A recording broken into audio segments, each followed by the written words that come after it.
হামদ ওসানা পরাক্রমশালী প্রজ্ঞাময় আল্লাহ সুবহানাহু ওয়া তাআলার জন্য, যে আল্লাহ সুবহানাহু ওয়া তাআলা আমাদেরকে আজকে পবিত্র জুমার দিন সালাতুল জুমা আদায়ের উদ্দেশ্যে আল্লাহর পবিত্র ঘর মসজিদে বসার তৌফিক দিলেন। সেই মনিবের দরবারে শুকরিয়া জ্ঞাপন করে সকলে বলি আলহামদুলিল্লাহ।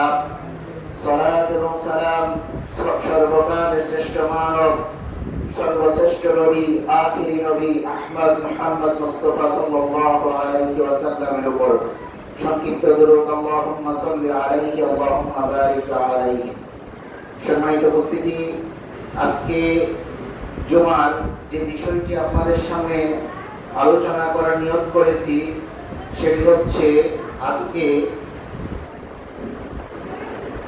আরবি বছরের প্রথম মাস শাহরুল্লাহিল মুহররম, মুহররম মাসের আজকে সম্ভবত 3 তারিখ। তো এটা আমাদের মুসলিমদের জন্য আরবি বর্ষপঞ্জির প্রথম মাস। এই মাসটি একটি সম্মানিত মাস। এই মাসের মধ্যে একটি দিন রয়েছে, যে দিনটিকে আল্লাহ সুবহানাহু ওয়া তাআলা আমাদের জন্য একটি সম্মানিত দিন হিসাবে বর্ণনা করেছে। এই দিনটি কেন সম্মানিত হলো এই সম্পর্কে আমরা আজকে জানব। পাশাপাশি আজকের এই দিনটিকে কেন্দ্র করে আমাদের মুসলিম সমাজে অনেক কুসংস্কার, বিদআত, এমন কিছু কাজ রয়েছে যেগুলা কোরআন এবং সহিহ হাদিসের বর্ণনাতে কোথাও পাওয়া যায় না, যেটা নিয়ে বিশেষ করে শিয়া সম্প্রদায় তাদের থেকে কিছু নতুন উদ্ভাবন, কিছু কথা মতবাদ তারা সৃষ্টি করেছেন, যেগুলো পবিত্র কোরআন এবং সহিহ হাদিসের কোথাও পাওয়া যায় না। পবিত্র কোরআন এবং সহিহ হাদিসে যা পাওয়া যায়, এই দিনটিকে কেন্দ্র করে একটি ঘটনা পাওয়া যায়। সেই ঘটনাটি কি আজকে আমরা জানব। আজকের আলোচ্য বিষয়টিকে আমরা 5টি ধাপে আলোচনা করব ইনশাআল্লাহ। তার প্রথমটি হচ্ছে ইয়াউমুল আশুরা এর পরিচয়। দ্বিতীয়টি হবে ইয়াউমুল আশুরা যে সংঘটিত যে ঘটনাটি ঘটেছে, সেই ঘটনাটিতে কি ঘটেছিল সেই ঘটনা সম্পর্কে আমরা জানবো। আর তৃতীয়ত হচ্ছে আহলে সুন্নাহ ওয়াল জামাতের দৃষ্টিতে আশুরা মুহররমে আমাদের মুসলিম সমাজের কি করণীয়। চতুর্থ যেটি জানবো সেটি হচ্ছে আশুরা মুহররমে শিয়াদের বানানো কিছু মতবাদ। আর পঞ্চম যে বিষয়টি, সেই বিষয়টি হচ্ছে তাদের এই মতবাদের উপরে আমাদের আহলে সুন্নাহ ওয়াল জামাত আকীদা কি হওয়া উচিত। সম্মানিত উপস্থিতি, তাই আমরা প্রথম ধাপে যে বিষয়টি জানবো সেটি জানবো ইয়াউমুল আশুরা এর পরিচয়। ইয়াউমুল আশুরা কি? এটি হচ্ছে আশুরা মানে আশারাতুন, আশারাতুন মানে 10, আর মুহররম যেটা আরবি মাসের আরবি বর্ষপঞ্জির প্রথম যে মাস সেটিকে বলা হয় মুহররম মাস। এটিকে হাদিসে বলা হয়েছে এটা আল্লাহর মাস, সম্মানিত মাস। তো এই সম্মানিত মাসের 10 তারিখে, এই তারিখকে কেন্দ্র করে একটি ঘটনা ঘটেছিল, যেটি মুসা আলাইহিস সালাতু ওয়াস সালাম তার কওম এবং ফিরআউনের মাঝখানে একটি ঘটনা। এই ঘটনাটাকে কেন্দ্র করে আল্লাহ সুবহানাহু ওয়া তাআলা এই দিনটিকে সম্মানিত করেছেন, যার নাম ইয়াউমুল আশুরা। তার মানে মুহররম মাসের 10 তারিখকে বলা হয় ইয়াউমুল আশুরা। সম্মানিত উপস্থিতি, তাহলে আমরা জানতে পারলাম ইয়াউমুল আশুরা এর পরিচয়। আরবি বর্ষপঞ্জির প্রথম মাস মুহররম মাস এর 10 তারিখকে বলা হয় ইয়াউমুল আশুরা। এটা হচ্ছে আশুরা এর পরিচয়, আশুরা মুহররম এর পরিচয়। সম্মানিত উপস্থিতি, এবার আমরা জানবো এই দিনটিকে কেন্দ্র করে কি ঘটনাটি ঘটেছিল, কেন এই দিনটিকে আল্লাহ সুবহানাহু ওয়া তাআলা সম্মানিত করলেন, এই সম্পর্কে আমরা জানবো। এই সম্পর্কে আব্দুল্লাহ ইবনে আব্বাস রাদিয়াল্লাহু তাআলা আনহু হতে বর্ণনা, সহিহ মুসলিমের 2548 নম্বর হাদিস। আব্দুল্লাহ ইবনে আব্বাস রাদিয়াল্লাহু তাআলা আনহু তিনি বর্ণনা করেন, রাসূল সাল্লাল্লাহু আলাইহি ওয়াসাল্লাম তিনি যখন মক্কা থেকে হিজরত করে মদিনায় গেলেন, যাওয়ার পর সেখানে গিয়ে তিনি দেখলেন সেখানে ইহুদিরা তারা সিয়াম পালন করছেন। তখন রাসূল সাল্লাল্লাহু আলাইহি ওয়াসাল্লাম তাদেরকে জিজ্ঞেস করলেন, আজকে কোন দিনে তোমরা সিয়াম পালন করছো?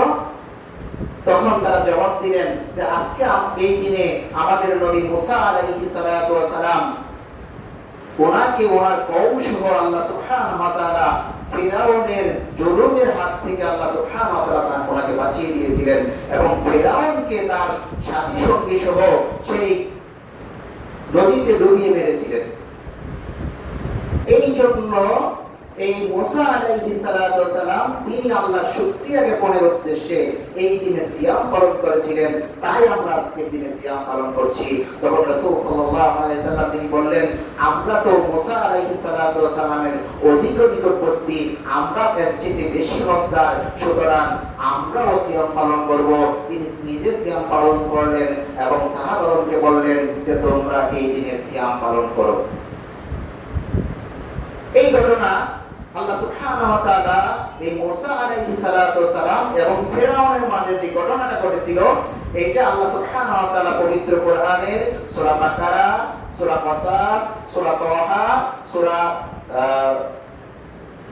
ইউনূস, সূরা কাহাফ, এরকম সূরা কাহাফ, এরকম 6টি সূরার মধ্যে কমপক্ষে 100-এরও বেশি আয়াত নাযিল করে আল্লাহ সুবহানাহু ওয়া তাআলা মুসা আলাইহিস সালাতু ওয়াস সালামের ঘটনাগুলো বর্ণনা করেছেন।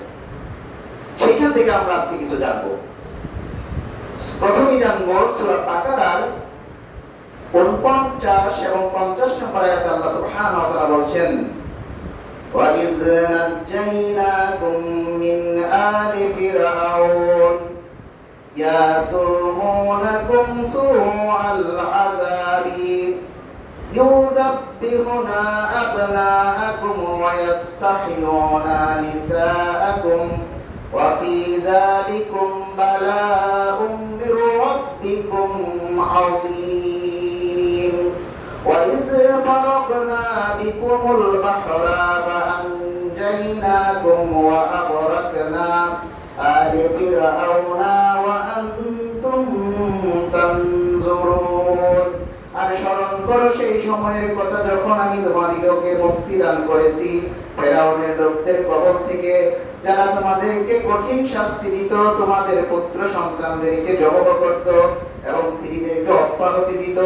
বস্তুত তাতে পরীক্ষা ছিল তোমার রবের পক্ষ থেকে, মহা পরীক্ষা। আর যখন আমি তোমাদিগকে সাগরকে দ্বিখণ্ডিত করেছি, অতঃপর তোমাদিগকে বাঁচিয়ে দিয়েছি এবং ডুবিয়ে দিয়েছি ফিরআউন তার লোকসহ, অথচ তোমরা তা দেখছিলে।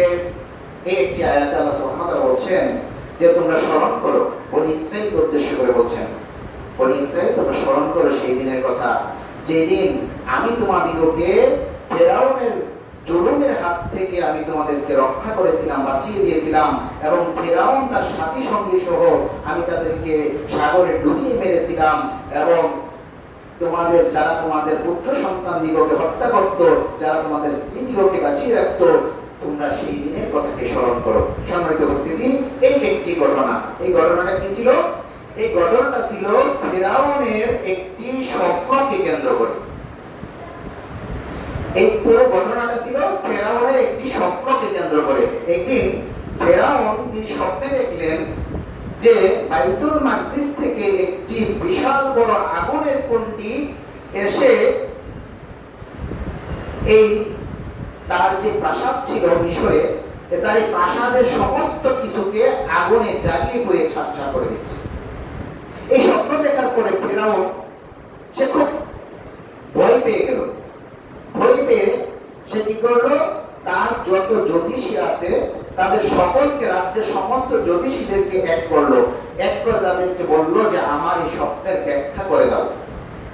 তখন তার এই জ্যোতিষীরা সবাই স্বপ্নের ব্যাখ্যা করলেন যে অচিরেই বনি ইসরাঈল থেকে একটি ছেলে সন্তান জন্ম নিবে, যে বড় হয়ে আপনার এই রাজ্য প্রাসাদকে, সে আপনার ক্ষমতাকে চূর্ণ বিচ্ছিন্ন করে দিবে, আপনার এই ক্ষমতাকে সে ধ্বংসিয়ে দিবে।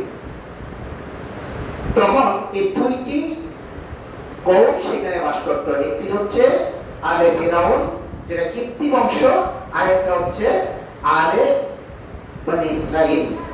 এই দুইটি কওম মিশরে বসবাস করতেন, একটা হচ্ছে কিপ্তি বংশ, একটা হচ্ছে বনি ইসরাইল।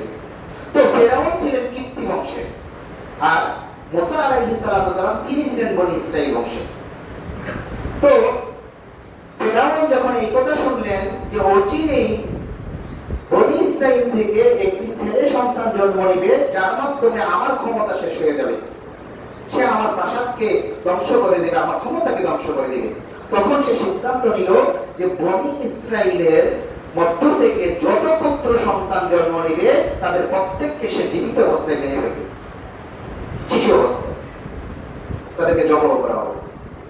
তখন সে কি করলো, কিছু মহিলাকে সে দাত্রী হিসাবে নিয়োগ দিল আর কিছু পুরুষকে জল্লাদ হিসাবে নিয়োগ দিল।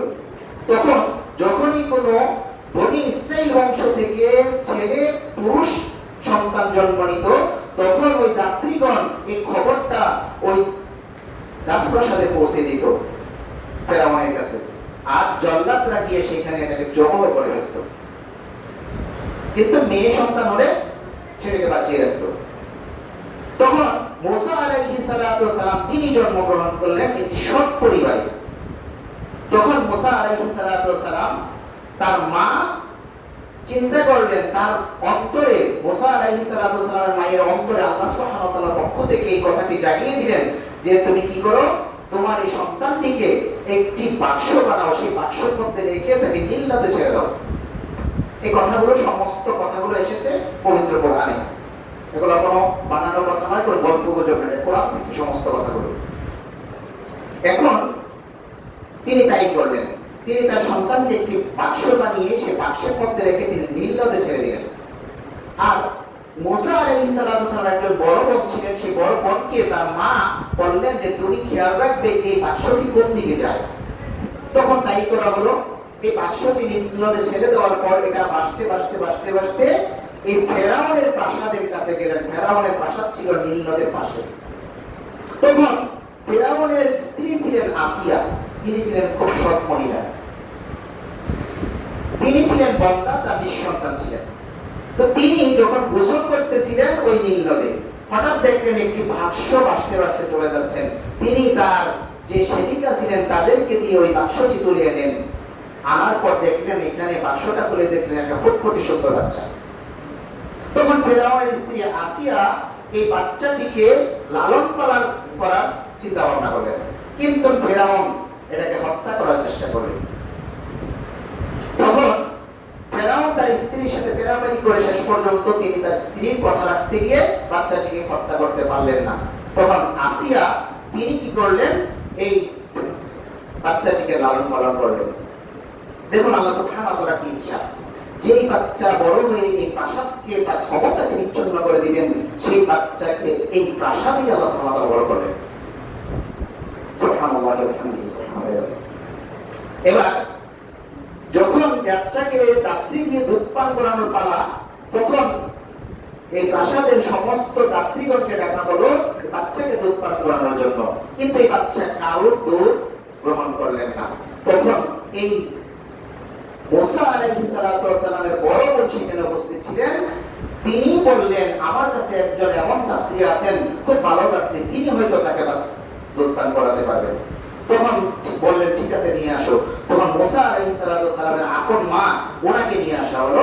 আসার পর এই মুসা আলাইহিস সালাম তিনি ওই মহিলার দুধ পান করলেন, মানে তার আপন মায়ের দুধ পান করলেন, আল্লাহর ইচ্ছা। তখন আল্লাহ সুবহানাহু ওয়া তাআলা মুসা আলাইহিস সালামকে ফেরাউনের ঘরে বড় করলেন, আপন মায়ের দুধ পান করালেন, ফেরাউনের সামনেই করালেন। সম্মানিত উপস্থিতি, এবার মুসা আলাইহিস সালাম তিনি ফেরাউনের ঘরে লালিত পালিত হয়ে তিনি এবার যুবকী পরিণত করেন। হওয়ার পর একদিন তিনি প্রাসাদের বাইরে হাঁটতে বের হলেন। ওখানে গিয়ে দেখেন দুজন ব্যক্তি ঝগড়া করছে। একজন হচ্ছে এই ফেরাউনের বংশ, কিপ্তি বংশ, আরেকজন হচ্ছে বনি ইসরাইলের। তখন বনি ইসরাইলের লোকটি ফেরাউনের এই মুসা আলাইহিস সালামের কাছে সাহায্য চাইলেন যে আমাকে আপনি সাহায্য করুন, তিনি আমার উপর জুলুম করছেন, কিপ্তি বংশের লোক।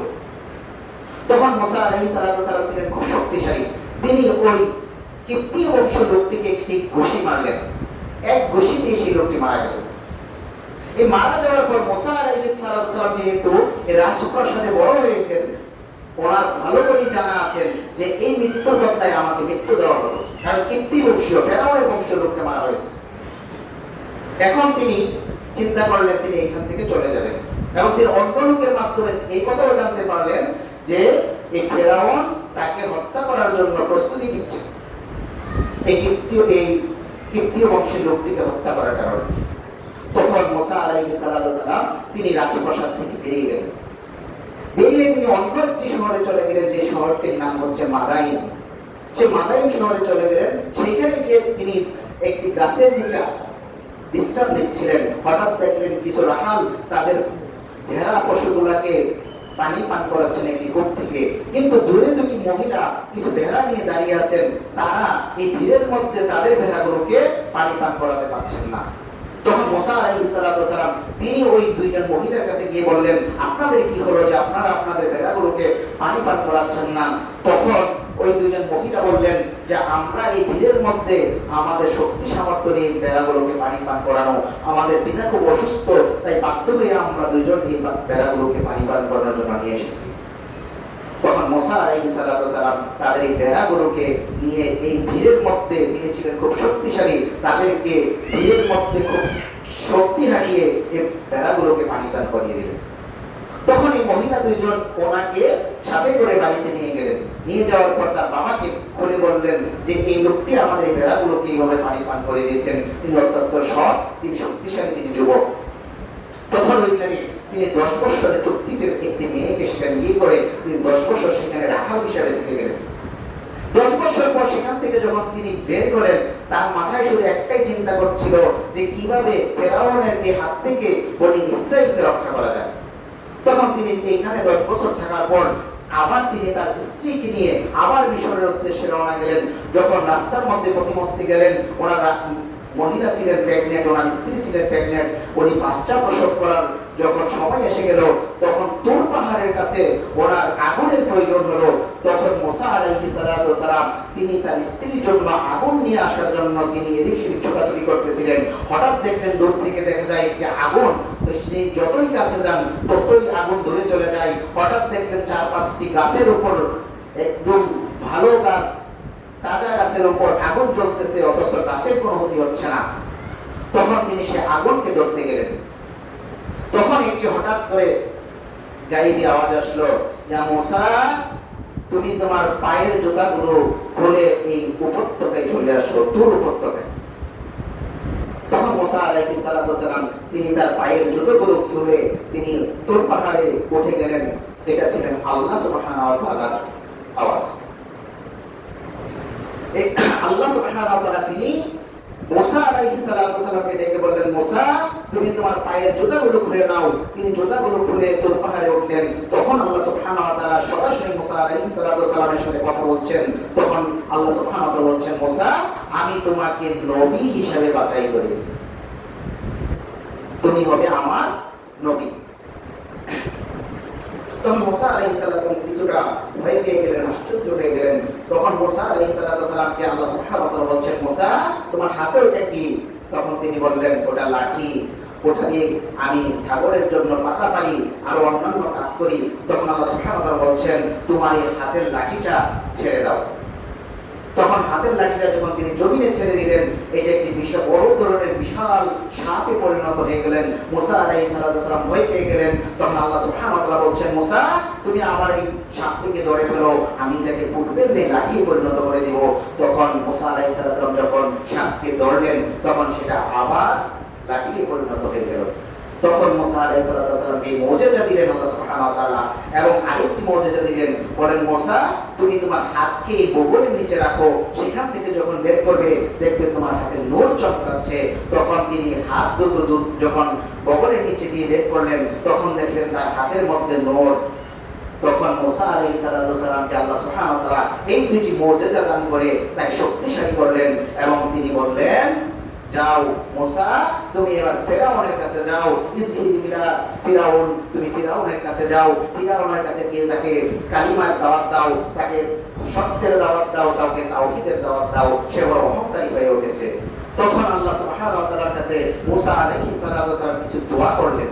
তিনি বললেন, হে আল্লাহ, আপনি আমার বক্ষকে প্রশস্ত করে দিন, আমার ভাই হারুনকে আমার সাথে দিন, আমার মুখের জড়তা আছে, তিনি ছিলেন তুতলা, আমার মুখের জড়তাকে দূর করে দিন, যেন আমি ফিরআউনের প্রাসাদে গিয়ে কথা বললে তারা যেন আমার কথা বুঝতে পারে। তখন আল্লাহ সুবহানাহু ওয়া তাআলা ওনার দোয়াকে কবুল করে নিলেন। দোয়া কবুল করে তিনি বললেন, আমাকে আমার সাথে আমার ভাই হারুনকে দিয়ে দিন, এই দোয়া করলেন। তখন আল্লাহ সুবহানাহু ওয়া তাআলা মঞ্জুর করলেন, বললেন, তুমি তোমার ভাই হারুনকে সাথে নিয়ে তুমি যাও ফিরআউনের প্রাসাদে গিয়ে ফিরআউনকে এই তাওহীদের দাওয়াত দাও। তখন তিনি চলে গেলেন এই ফিরআউনের প্রাসাদে। সেখানে গিয়ে ফিরআউনকে সরাসরি বললেন, ফিরআউন, তুমি আল্লাহ সুবহানাহু ওয়া তাআলার একত্ববাদের দাওয়াতকে গ্রহণ করো, আমি আল্লাহর মনোনীত নবী, আমি তোমার কাছে এসেছি হকের দাওয়াত নিয়ে। তখন ফিরআউন তার সামনে বলল, তুমি যে নবী, এইটা কি প্রমাণ আছে? তখন তিনি তার মুজিজা তার সামনে প্রেরণ করলেন। তার হাতের লাঠি ছেড়ে দিয়ে দেখলেন বিষাক্ত সাপ অজগর সাপে পরিণত হয়ে গেল। তো এবং হাতে যখন তার দুটো হাত বগলের নিচে রাখলেন, তখন বের করে দেখলেন হাতের মধ্যে নূর চমকাচ্ছে। তখন ফিরআউন বললেন, ঠিক আছে, বুঝতে পেরেছি, তুমি জাদু শিখে এসেছো, ঠিক আছে, তুমি এবার জাদু নিয়ে এসেছো, আমার কাছে জাদু আছে। তখন তিনি তার রাজ্যের যত জাদুকর আছেন সমস্ত জাদুকরকে ডেকে একত্রিত করলেন। একত্রিত করে বললেন যে মুসা যে জাদু দেখিয়েছে, তোমরা এর চেয়ে ভালো জাদু দেখিয়ে মুসাকে পরাস্ত করে দাও। তখন তার রাজ্যের যত জাদুকর আছে সমস্ত জাদুকরদেরকে ডাকা হলো, এনে এখানে মুসা আলাইহিস সালামের এবার সামনাসামনি করা হলো। এবার বলা হচ্ছে যে মুসা আলাইহিস সালাম যে মুজিজা দেখিয়েছেন এটাকে তারা জাদু বলে অভিহিত করলো, এবং তারা বুঝতে পারলো না যে এটা আল্লাহ সুবহানাহু ওয়া তাআলার পক্ষ থেকে এটা মুজিজা, এটা তারা গ্রহণ করতে চাচ্ছিল না। তখন তাদের যত জাদুকর আছে সমস্ত জাদুকররা তারা এসে মুসা আলাইহিস সালামের সামনাসামনি করার জন্য চলে আসলেন। তখন জাদুকররা জিজ্ঞেস করছেন, মুসা, আগে কি আপনি জাদু দেখাবেন না আমরা আগে জাদু দেখাবো? তখন মুসা আলাইহিস সালাম বললেন, বরং তোমরাই আগে দেখাও। তখন তারা তাদের হাতের রশিগুলো পাকিয়ে পাকিয়ে এটাকে সাপে পরিণত করে মুসা আলাইহিস সালামের সামনে অসংখ্য অগণিত সাপ ছেড়ে দিলেন। এই দেখে মুসা আলাইহিস সালাম কিছুটা ভয় পেয়ে গেলেন। আল্লাহ সুবহানাহু ওয়া তাআলা সাথে সাথে ডাক দিয়ে বলছেন, মুসা, তুমি ভয় পেও না, অবশ্যই আমি আছি তোমার সাথে।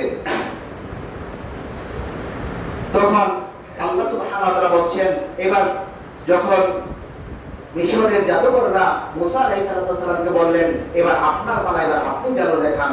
তখন মুসা আলাইহিস সালামকে আল্লাহ সুবহানাহু ওয়া তাআলা আদেশ করলেন, মুসা, তুমি তোমার হাতের লাঠিটা ছেড়ে দাও। তখন মুসা আলাইহিস সালাম তিনি তার হাতের লাঠিটা এই জাদুকরদের সামনে ছেড়ে দিলেন। তখন এটা বিশাল একটি অজগর সাপে পরিণত হয়ে গেল। তারা যে সাপগুলো ছেড়েছিলেন জাদুর মাধ্যমে, সেই সাপগুলোকে একটি সাপে সমস্ত সাপগুলোকে গিলে ফেলে দিল। এখন এটা দেখে এই জাদুকরেরা সবাই সেজদায় লুটিয়ে পড়ল।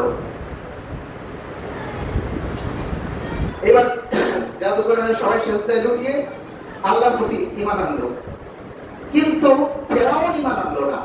ফিরআউন আরো দ্রুত আরো কঠিন ভাষায় বলছে, হে জাদুকরেরা, তোমরা যদি এই মুসার রবের প্রতি ঈমান আনো তাহলে আমি তোমাদেরকে কঠিন শাস্তি দেব, আমি তোমাদের পিছন থেকে হাত পা গুলোকে কেটে দিব।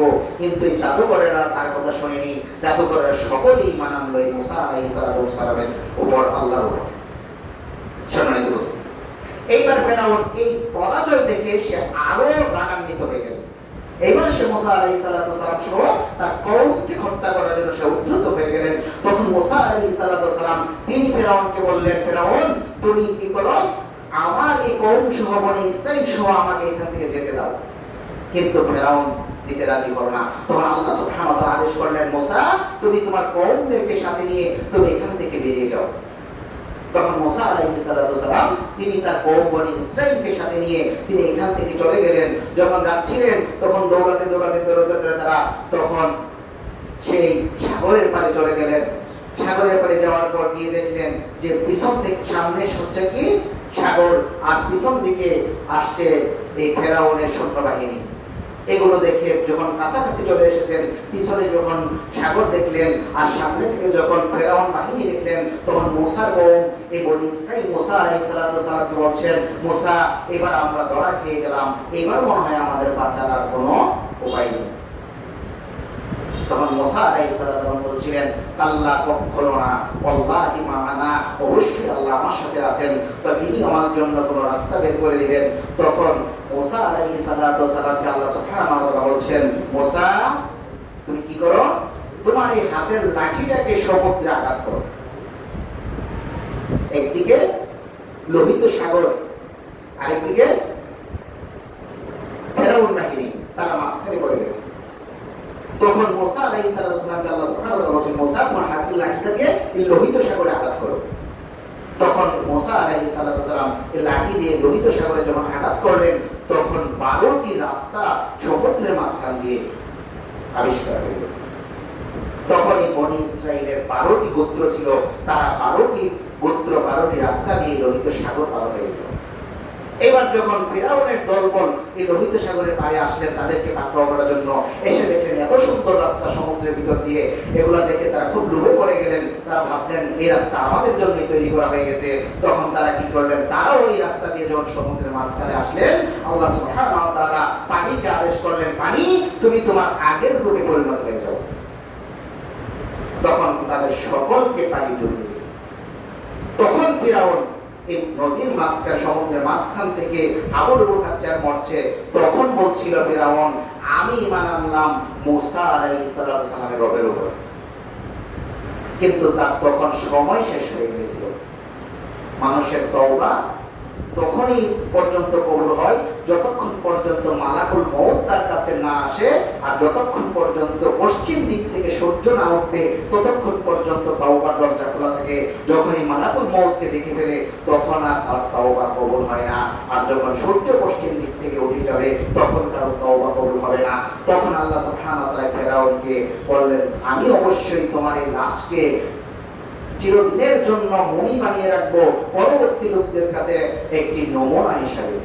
যে কারণে ফেরাউনের লাশ আজও মিশরের সেই জাদুঘরে মমি করে এখনো রেখে দিয়ে গেলেন।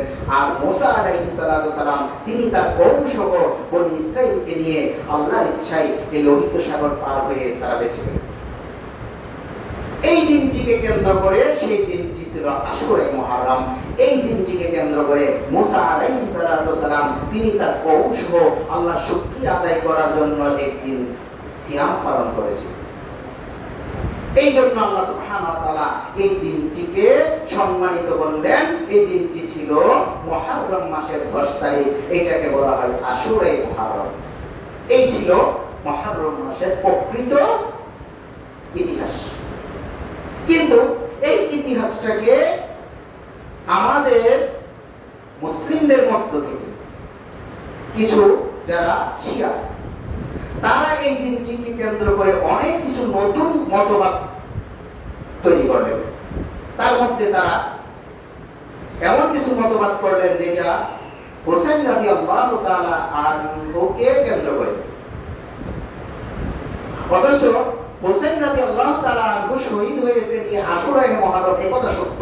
কিন্তু এই ঘটনা নবী মুসা আলাইহিস সালাম থেকে শুরু করে মুহাম্মদ সাল্লাল্লাহু আলাইহি সাল্লাম মদিনায় হিজরত করে তখনও হোসেন রাদিয়াল্লাহু তাআলা আনহুর জন্মই হয়নি যখন রাসূল সাল্লাল্লাহু আলাইহি সাল্লাম সিয়াম পালনের আদেশ করেন। মুহাম্মদ সাল্লাল্লাহু আলাইহি ওয়াসাল্লামের ওফাতের 50 বছর পর এই আশুরা মুহররমের দিন হোসেন রাদিয়াল্লাহু তাআলা আনহু শহীদ হন। সেই কারবালার ময়দানে এই কথা সত্য। কিন্তু এই দিনকে কেন্দ্র করে এই শিয়া মতবাদীরা, আমাদের দেশে কিছু নামদারি সুন্নি মতবাদীরা, তারা এটাকে একটি উৎসবের দিন হিসাবে পরিণত করেছেন, সুখের দিন হিসাবে পরিণত করেছেন। তারা এই দিনে মাতম করে, তারা এই দিনে শোভাযাত্রা বের করে, তারা এই দিনে অনেক অনেক বেদাত তৈরি করেছে, যা পবিত্র কোরআন এবং সহিহ হাদিস দ্বারা কোথাও কোনো প্রমাণ পাওয়া যায়। সম্মানিত উপস্থিতি, এই দিনকে কেন্দ্র করে আরো অনেকগুলো ঘটনা আছে যেগুলো আমি আপনাকে বলছি। সেগুলোর মধ্যে হচ্ছে এই দিনকে কেন্দ্র করে বলা হয় যে এই দিন আদম আলাইহিস সালামের তওবাকে আল্লাহ সুবহানাহু ওয়া তাআলা কবুল করেছেন। নূহ আলাইহিস সালামকে মুক্তি দিয়েছিলেন। এরকম এই নিয়ে অনেকগুলো মতবাদ রয়েছে। যেমন এই দিনে আল্লাহ সুবহানাহু ওয়া তাআলা আশুরার দিনে জমিন সৃষ্টি করেছেন, আকাশ সৃষ্টি করেছেন। এই দিনে আল্লাহ সুবহানাহু ওয়া তাআলা পাহাড় পর্বত সৃষ্টি করেছেন। এই দিনে আল্লাহ সুবহানাহু ওয়া তাআলা গরম সৃষ্টি করেছেন। আরো অনেক কিছু এই দিনকে নিয়ে আল্লাহ সুবহানাহু ওয়া তাআলা লৌহে মাহফুজ সৃষ্টি করেছেন। এই দিনকে কেন্দ্র করে ইদ্রিস, দাউদ, সুলাইমান, আইয়ুব, ইউসুফ, ইয়াকুব আলাইহিস সালামকে নিয়ে অসংখ্য ঘটনা, যে ঘটনাগুলো একান্তই মতবাদ তারা নতুন উদ্ভাবন করেছেন, যা কোরআন এবং সহিহ হাদিস থেকে কোথাও প্রমাণ পাওয়া যায়। সম্মানিত উপস্থিতি, এই দিনকে কেন্দ্র করে বিশেষত বর্তমানে এই দিনকে কেন্দ্র করে আমাদের মধ্যে কিছু সুন্নি নামধারী ভাই আছেন, যারা এই দিনটিকে কেন্দ্র করে তারা তাজিয়া মিছিল করবেন, যারা এই দিনটিকে কেন্দ্র করে মাতম করবেন, সুখ করবেন। এগুলা সম্পূর্ণ বিদআত, যা ইসলামী শরীয়ত পরিপন্থী। ইসলাম যাকে কোনো সাপোর্ট করে না। যদি সুখ পালন করতে হয় তাহলে এই যে নবী মুহাম্মদ সাল্লাল্লাহু আলাইহি ওয়াসাল্লামের পরিবারের প্রথম যে শহীদ তিনি ছিলেন হামজা রাদিয়াল্লাহু তাআলা আনহু। তিনি শহীদ হয়েছেন। রাসূল সাল্লাল্লাহু আলাইহি ওয়াসাল্লামের পরিবারের প্রথম শহীদ হামজা রাদিয়াল্লাহু তাআলা আনহুকে এমন ভাবে শহীদ করা হয়েছিল যে তার কলিজাকে চিবিয়ে খেয়েছিলেন। এই যুগে রাসূল সাল্লাল্লাহু আলাইহি ওয়াসাল্লাম এত কাতর হয়ে গিয়েছিলেন যে মুহাম্মদ সাল্লাল্লাহু আলাইহি ওয়াসাল্লাম তার আপন চাচা হামজা রাদিয়াল্লাহু তাআলা আনহুর শহীদের দিনে সবচেয়ে ব্যথিত হয়েছিলেন। এই দিনে যদি মাতম করতেই হয়, যদি কোনো শোক পালনের ইসলামের মধ্যে অনুমতি থাকতো, তাহলে অবশ্যই সেটা হামজা রাদিয়াল্লাহু তাআলা আনহুর মৃত্যুর এই বেদনাকে অবশ্যই মাতম করা হতো, অবশ্যই শোক হিসাবে পালন করা হতো। সম্মানিত উপস্থিতি, যদি ইসলামের মধ্যে শোক পালন করা জায়েজ হতো, তাহলে 70 জন শহীদ বীরে মাউনাতে তাদেরকে ধোঁকাবাজি করে ইহুদিরা বীরে মাউনাতে নিয়ে 70 জন কারি সাহাবী, আলেম সাহাবীকে একসাথে হত্যা করে দিয়েছিলেন। যদি শোক পালন ইসলামের মধ্যে থাকতো, তাহলে অবশ্যই সেই দিনটিকে শোক হিসাবে পালন করা হতো। যে শোকের কারণে রাসূল সাল্লাল্লাহু আলাইহি ওয়াসাল্লাম 40 দিন পর্যন্ত তিনি আল্লাহর কাছে সালাতের মধ্যে তিনি দাঁড়িয়ে দাঁড়িয়ে তাদের বিরুদ্ধে বদদুয়া করেছিলেন। এই বীরে মাওনা 70 জন শহীদকে যারা হত্যা করেছেন তাদের নাম ধরে ধরে আল্লাহ রাসূল সাল্লাল্লাহু আলাইহি সাল্লাম তিনি সালাতের মধ্যে দাঁড়িয়ে তাদেরকে বদদুয়া করেছিলেন। যদি আপনার এই দিনকে কেন্দ্র করে যদি কোনো ইসলামের মধ্যে শোক পালন করা থাকতো, তাহলে অবশ্যই ওমর রাদিয়াল্লাহু তাআলা আনহুর শহীদে শোক পালন করা হতো, অবশ্যই উসমান রাদিয়াল্লাহু তাআলা আনহুর শহীদে শোক পালন করা হতো। তার মানে ইসলামের মধ্যে কোনো জন্মদিন, কোনো মৃত্যুদিন, কোনো শোক পালন করা জায়েজ নয়, যেটা আমাদের সমাজে এই আগামী কিছুদিন পর, আগামী সপ্তাহে 26শে জুন, যেটা আগামী শুক্রবার 10 মুহররম আসবে, সেদিন এই দিনকে কেন্দ্র করে আমাদের মুসলিম সমাজে অসংখ্য অগণিত বিদআত করা হবে। এই হোসেন রাদিয়াল্লাহু তাআলা আনহুকে কেন্দ্র করে হাই হোসেন করে তার বুক তাপড়াবে, তার মাতম করবে। এগুলা সম্পূর্ণ ইসলাম পরিপন্থী বিদআত, নিষেধ। এই দিনে আমাদের কি করণীয় এই সম্পর্কে আমি আপনাকে বলছি। এই দিনে আমাদের মুসলিম সমাজে করণীয় শুধুমাত্র একটি কাজ, যেটি রাসূল সাল্লাল্লাহু আলাইহি সাল্লাম অনুমোদন দিয়েছেন, আর কেউ অনুমোদন দেয়নি। সেটা হচ্ছে রাসূল সাল্লাল্লাহু আলাইহি সাল্লাম যখন মদিনায় গেলেন, হিজরত করে সেখানে গিয়ে দেখলেন যে ইহুদিরা সিয়াম পালন করছে এই আশুরে মুহররমের দিন। তখন রাসূল সাল্লাল্লাহু আলাইহি সাল্লাম জিজ্ঞেস করলেন, তোমরা এই দিনে কেন সিয়াম পালন করছো? তখন ইহুদিরা জবাব দিলেন, এই দিনে আমাদের নবী মুসা আলাইহিস সালাম তিনি এই দিনে ফেরাউনের কবর থেকে, ফেরাউনের অত্যাচার থেকে তার কওম সহ আল্লাহ সুবহানাহু ওয়া তাআলা তাকে বাঁচিয়ে দিয়েছিলেন। এইজন্য তিনি শুকরিয়া স্বরূপ আল্লাহর শুকরিয়া আদায় করার জন্য তিনি সিয়াম পালন করেছেন। তাই আমরাও সিয়াম পালন করছি। তখন রাসূল সাল্লাল্লাহু আলাইহি সাল্লাম বললেন যে আমরাও সিয়াম পালন করব, আর মুসা আলাইহিস সালামের অধিক নিকটবর্তী এবং আমরাই হচ্ছি তার চেয়ে বেশি হকদার, সুতরাং আমরা সিয়াম পালন করব। তখন রাসূল সাল্লাল্লাহু আলাইহি সাল্লাম নিজে সিয়াম পালন করলেন, তার সাহাবাদেরকে এই দিনে সিয়াম পালন করার জন্য আদেশ করলেন। আল্লাহ রাসূল সাল্লাল্লাহু আলাইহি সাল্লাম সহিহ মুসলিমের একটি হাদিসে তিনি বর্ণনা করেন, আফদালু সিয়ামি বাদা রমাদানা শাহরুল্লাহিল মুহররম। রমজান মাসের সিয়ামের পরে সবচেয়ে উত্তম সিয়াম হচ্ছে এই মুহররম মাসের সিয়াম। রাসূল সাল্লাল্লাহু আলাইহি সাল্লাম আরেক হাদিসে বলেন, তিনি বলেন, আমি আশা করছি যদি তোমরা এই মুহররম মাসের 10 তারিখে তোমরা সিয়াম পালন করো, তাহলে আল্লাহ সুবহানাহু ওয়া তাআলা তোমাদের পূর্বের এক বছরের গুনাহসমূহকে তিনি ক্ষমা করে দিবেন, কাফফারা করে দিবেন। সম্মানিত উপস্থিতি, আরেকটি হাদিসে রাসূল সাল্লাল্লাহু আলাইহি সাল্লাম বলেন যে তোমরা ইহুদিদের বিরোধিতা করো, তারা এই আশুরা মুহররমে একটি সিয়াম পালন করে, তোমরা দুটি সিয়াম পালন করো। তার মানে এই আশুরা মুহররমের দিন আমাদের শুধু করণীয় হচ্ছে দুটি সিয়াম পালন করা, হয় 9 এবং 10 মুহররম অথবা 10 এবং 11 মুহররম, এই দুটি সিয়াম পালন করা ব্যতীত এই দিনে আমাদের মুসলিম সমাজে পবিত্র কোরআন এবং সহিহ হাদিস থেকে কোনো বর্ণনা নেই, কোনো ইবাদত নেই, কোনো সম্মান নেই, কোনো কিছু নেই। মাত্র একটি কাজ আছে, সেটি হচ্ছে 2 দিন সিয়াম পালন করা, হয় 9 এবং 10 মুহররম অথবা 10 এবং 11 মুহররম। এই 2 দিন যদি কেউ সিয়াম পালন করে, তাহলে আল্লাহ রাসূল সাল্লাল্লাহু আলাইহি ওয়াসাল্লাম তিনি বলেন, আমি আশা করছি আল্লাহর কাছে যেন এই সিয়ামের পরিবর্তে আল্লাহ সুবহানাহু ওয়া তাআলা আমাদের পূর্বের এক বছরের পাপসমূহকে ক্ষমা করে দিবেন। সুবহানাল্লাহ। তারপরে আগামী শুক্রবার 10 মুহররম, এই দিনে আমরা কি করব?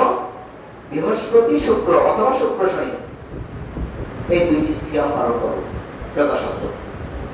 যদি কেউ না পারি তাহলে একটি হলো যে সিয়াম 10 তারিখের সিয়ামটা রাখতে পারি ইনশাআল্লাহ। তাহলে আমরা কি করব? আমাদের এই মাসকে কেন্দ্র করে, এই আশুরা মুহররমকে কেন্দ্র করে শুধুমাত্র একটি কাজ সুন্নাহ, সেই কাজটি হচ্ছে দুটি সিয়াম পালন করা। বাকি পবিত্র কোরআন অথবা সহিহ হাদিস থেকে কোথাও অন্য কোনো বর্ণনা পাওয়া যায় না। এই হুসাইন রাদিয়াল্লাহু তাআলা আনহুকে কেন্দ্র করে যত সব ঘটনা ঘটতেছে, এগুলা হচ্ছে শিয়াদের মতবাদ। তারা এগুলাকে নতুন ভাবে তৈরি করেছে, আর সেখান থেকে আমাদের দেশের নামদারি কিছু সুন্নি ভাইয়েরা সেটাকে গ্রহণ করেছে। সম্পূর্ণ বিদআত, সম্পূর্ণ নাজায়েজ, এগুলা কেউ করবেন না, এগুলা করা থেকে বিরত থাকবো। আমরা শুধু দুইটি সিয়াম পালন করব। এই দিনকে কেন্দ্র করে ইয়াজিদ বিন মুআবিয়া, এই মুআবিয়া রাদিয়াল্লাহু তাআলা তিনি ছিলেন মুহাম্মদ সাল্লাল্লাহু আলাইহি সাল্লামের একজন সান্নিক দোবান সাহাবী। ওনার ছেলে ইয়াজিদ, তার নেতৃত্বে তার বাহিনীর কাছে শহীদ হয়েছিলেন এই হুসাইন রাদিয়াল্লাহু তাআলা। এই দিনটিকে কেন্দ্র করে ইয়াজিদকে একদল বলে কাফের, একদল বলে মুমিন। এই ইয়াজিদ সম্পর্কে আমাদের আকীদা কি হবে? এই ইয়াজিদ সম্পর্কে আমাদের আকীদা হচ্ছে, এটা আল্লাহ সুবহানাহু ওয়া তাআলাই ভালো জানবেন, আমরা তাকে ভালোবাসবো না, আমরা তাকে ঘৃণাও করবো না। তার কর্মফল আল্লাহ সুবহানাহু ওয়া তাআলার কাছে ছেড়ে দেব। আল্লাহ সুবহানাহু ওয়া তাআলা ইয়াজিদের যা প্রাপ্য সেটা তিনি পেয়ে যাবেন। কিন্তু একদল ইয়াজিদকে নিয়ে ওনাকে বাড়াবাড়ি করতে করতে সাহাবী পর্যায়ে পর্যন্ত পৌঁছে দেয়। আরেক দল ওনাকে নামাতে ওনাকে কাফের পর্যন্ত করে দেয়। সুতরাং আমাদের আহলে সুন্নাহ ওয়াল জামাতের আকীদা হবে যে আমরা ইয়াজিদকে মুমিন মুসলিমও বলবো না, তাকে ভালোবাসবো না, তাকে ঘৃণা কাফের বলে তাকে ঘৃণাও করবো না। এটা তার কর্মফল আল্লাহ সুবহানাহু ওয়া তাআলার কাছে, আল্লাহ সুবহানাহু ওয়া তাআলা প্রত্যেকের কর্মফল অবশ্যই পাই টু পাই হিসাব করে দিবেন। তার যা কর্মফল সেটা আল্লাহই তার থেকে হিসাব নেবেন। সম্মানিত উপস্থিতি, তাহলে আমরা জানতে পারলাম আগামী যে আশুরা মুহররমের যে 10 তারিখ, এই 10 তারিখকে কেন্দ্র করে যে সত্য ঘটনাটা পবিত্র কোরআন এবং সহিহ হাদিসে এসেছে, সেই ঘটনাটাকে আড়াল করে দেওয়া হয়েছে। এই মুসা আলাইহিস সালামের ঘটনাটাকে আড়াল করে দেওয়া হয়েছে। এই ঘটনাটা বর্তমান মুসলিম সমাজে অনেকের জানাই নেই। অথচ এই আশুরা মুহররম, এই পবিত্র মাসটিকে, এই দিনটিকে সম্মানিত করা হয়েছে শুধুমাত্র এই মুসা আলাইহিস সালামের ঘটনাকে কেন্দ্র করে, বনি ইসরাঈলের ঘটনাকে কেন্দ্র করে, আর অন্য কোনো কাহিনী নেই। কিন্তু সেই ঘটনাটা আমাদের মুসলিম সমাজের অধিকাংশ লোককে যদি বলা হয় আপনি ঘটনা সম্পর্কে অবহিত কিনা, আমার জানা নাই, 95% লোক এই সম্পর্কে তারা অবগতই নেই। শুধু এই দিনকে কেন্দ্র করে আপনি যদি কাউকে জিজ্ঞেস করেন, তাহলে তারা বলবে যে এই দিনে হুসাইন রাদিয়াল্লাহু তাআলা শহীদ হয়েছে, এই জন্য এই দিনটা মহামান্বিত, সম্মানিত। কিন্তু হুসাইন রাদিয়াল্লাহু তাআলা তিনি শহীদ হয়েছেন মুহাম্মদ সাল্লাল্লাহু আলাইহি সাল্লামের ওফাতের 50 বছর পরে। অথচ মুহাম্মদ সাল্লাল্লাহু আলাইহি সাল্লাম তিনি রোজা রাখার আদেশ করেছেন। আর তো কোনো প্রমাণ লাগে না বাংলার করার জন্য এই ঘটনাগুলো। সম্মানিত উপস্থিতি, তাহলে আমরা ইনশাআল্লাহ চেষ্টা করব এই আসর এই মুহররমের 10 তারিখে আমরা যদি সিয়াম পালন করার চেষ্টা করব ইনশাআল্লাহ। আল্লাহ সুবহানাহু ওয়া তাআলা আমাদেরকে তৌফিক দান করুন, উক্ত আলোচনার উপর আমল করার তৌফিক দান করুন। সকলে বলি আল্লাহুম্মা আমিন। সুবহানাকাল্লাহুম্মা ওয়া বিহামদিকা আশহাদু আল্লা ইলাহা ইল্লা আনতা আস্তাগফিরুকা ওয়া আতুবু ইলাইক।